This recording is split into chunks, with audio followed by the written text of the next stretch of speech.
Good day, friends. I hope you're doing really well. This is Tracy Brown. I'm a trauma-informed nutrition therapist and intuitive eating expert. And we're going to have some fun for the next while. Basically, just put it this way. I had this really fun book. It's called The Fallacy Detective. This is the workbook version. There's a regular book version and a workbook. It has questions and stuff. And we are going to work through it together here online. And you don't have to buy the book if you don't want. You can just glean what I'm going to be talking about from it.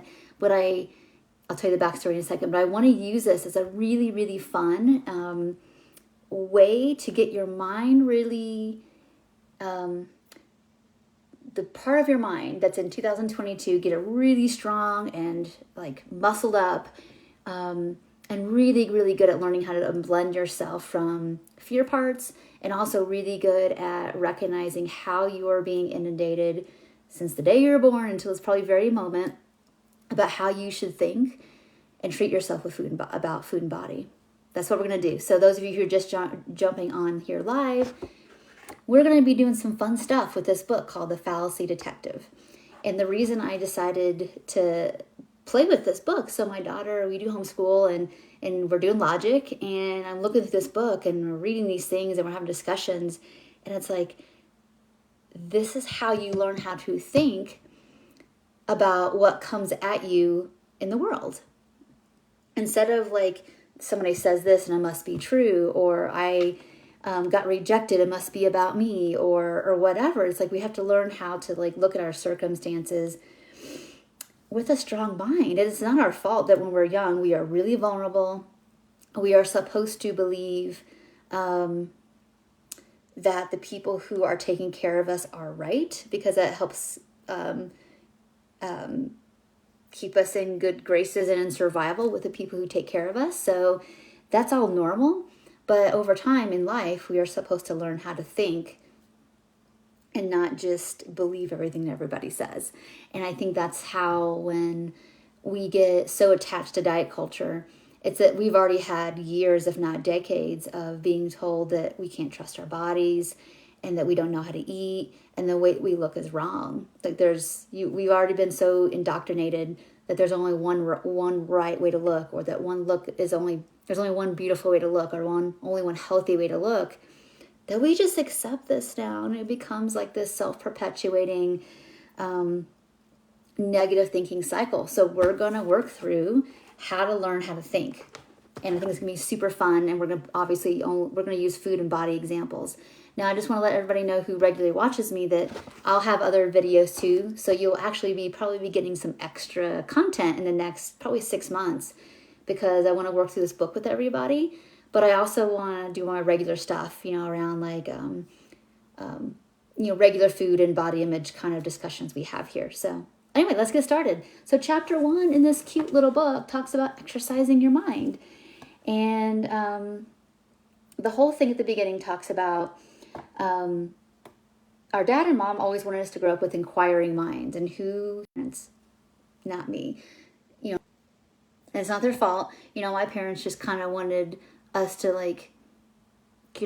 have a better life than they did, and that's it, and that's fine. There's no I'm not doing any degradation of them here online. It's just that how many of us had encouragement to be curious? This is what chapter 1 is all about, is having a curious mind that really oh, somebody said this, I wonder how come they say that, and where did they get that from?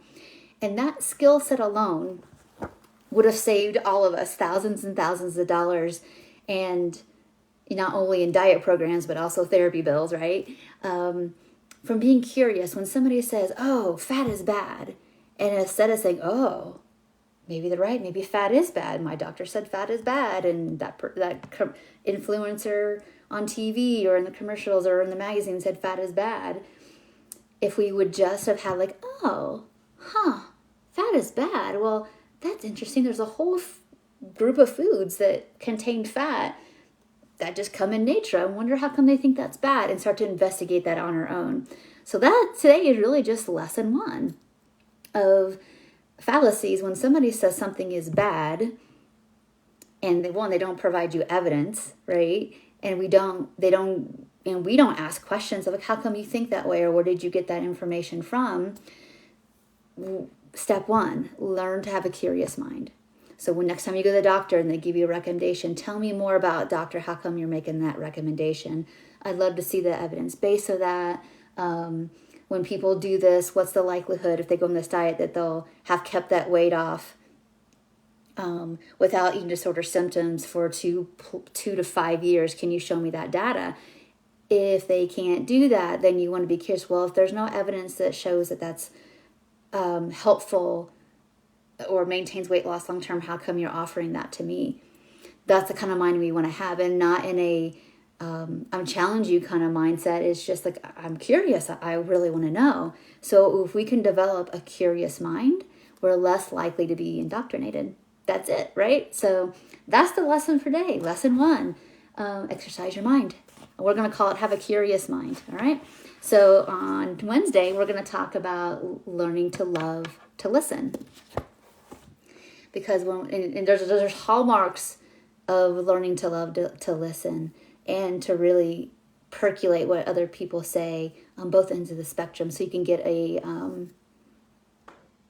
very, instead of having an all or nothing thinking way, you learn to get well, this might work in this circumstance, but definitely not with these factors. You learn to cultivate that skill. So we're going to talk about that on Wednesday. I'm really excited. This is going to be a really fun little 22-week exercise. And again, I promise I'll still do my other meaty, kind of deep, as you know, I'm led to share, whether it's food, body image, movement, nervous system health stuff. We'll still be doing all that. But I thought this would be really fun and give us all a reminder of these minds, these brains. You have a brain, but the minds within them, we can get them into a new neural pathway of learning how to detect fallacies and learning how not to be triggered and learning how to be curious. So that's what we're going to be doing. And I will see you all, and I'm real excited. I'll see you all in Wednesday's video. Bye for now.